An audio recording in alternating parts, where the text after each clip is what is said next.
কেউ কেউ বলছে ইসলামের জন্য একটা আলাদা বাক্স বসায় দাও, তা আমরা ইসলাম থেকে কি খারিজ হয়ে গেলাম নাকি ভাই সাহেব? আপনারা কি খারিজ হয়ে গেছেন? ইসলামের জন্য বাক্স নয়, ওটা রাজনীতির বাক্স।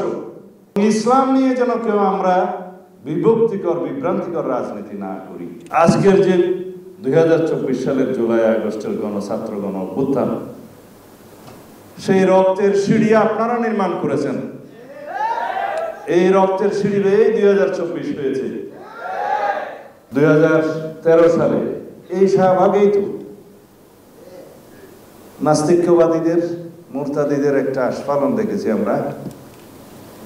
যে কোনো আন্দোলনকে আমরা স্বাগত জানাই, কিন্তু এই আন্দোলনকে না। এটা বিদেশের পরিচালিত একটা প্রযোজিত নাটক হয়েছে। পরিচালনায় প্রযোজনায় সরকার বনাম একটি বিদেশি শক্তি। তারা এটাকে দ্বিতীয় মুক্তিযুদ্ধ নাম দিয়েছিল।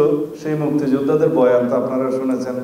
রাসূলুল্লাহ সাল্লাল্লাহু আলাইহি ওয়াসাল্লামের বিরুদ্ধে কিরকম শেকায়েত করে রচনা লিখেছে, পত্রিকায় প্রকাশ করেছে। তাদেরকে বীর মুক্তিযোদ্ধা দ্বিতীয় প্রজন্মের বলে সরকার আবার দেখতে গেছে। এই অবস্থা বাংলাদেশে আমরা দেখেছি। তার বিরুদ্ধে একমাত্র হেফাজতে ইসলাম বাংলাদেশে রুখে দাঁড়িয়েছে অত্যন্ত শান্তি। তখনও আমি জেলখানায় আরেকবার নিয়ে গেছে, ওখান থেকে দেখলাম শাপলা চত্বরের নৃশংস হত্যাকাণ্ড। পৃথিবীর বুকে যে হত্যাকাণ্ড অন্য কোনো কিছুর সাথে তুলনা করা যায় না। আজকের যে 2024 সালের জুলাই আগস্টের ছাত্র গণ অভ্যুত্থান, সেই রক্তের সিঁড়ি আপনারা নির্মাণ করেছেন। এই রক্তের সিঁড়ি বেয়ে 2024 হয়েছে। দীর্ঘ 16 বছরের আন্দোলন সংগ্রামে বাংলাদেশের সকল রাজনৈতিক দল, বিএনপি সহ যারা ফ্যাসিবাদ বিরোধী গণতান্ত্রিক আন্দোলন করেছে, গুম খুন হত্যাকাণ্ডের শিকার হয়েছে, অসংখ্য হামলা মামলার শিকার হয়েছে, তাদের প্রত্যেকেই এই সিঁড়ি নির্মাণ করেছে ক্রমান্বয়ে। তার ফলশ্রুতিতে 2024-এর ছাত্রগণ অভ্যুত্থান হয়েছে, একদিনে হয় না। সকল শহীদের রুহের মাগফিরাত কামনা করি।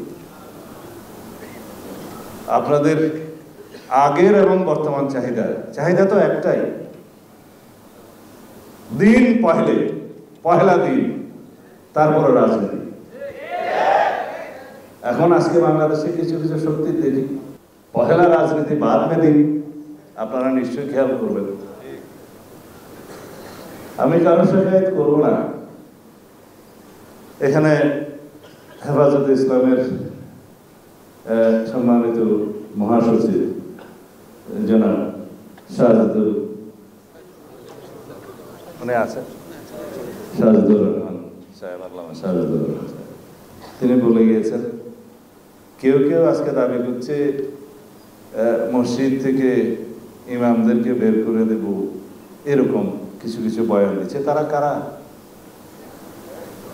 আমার জানা মতে কওমি আলেমদের দ্বারাই বাংলাদেশের অধিকাংশ মসজিদের ইমামতি চলে।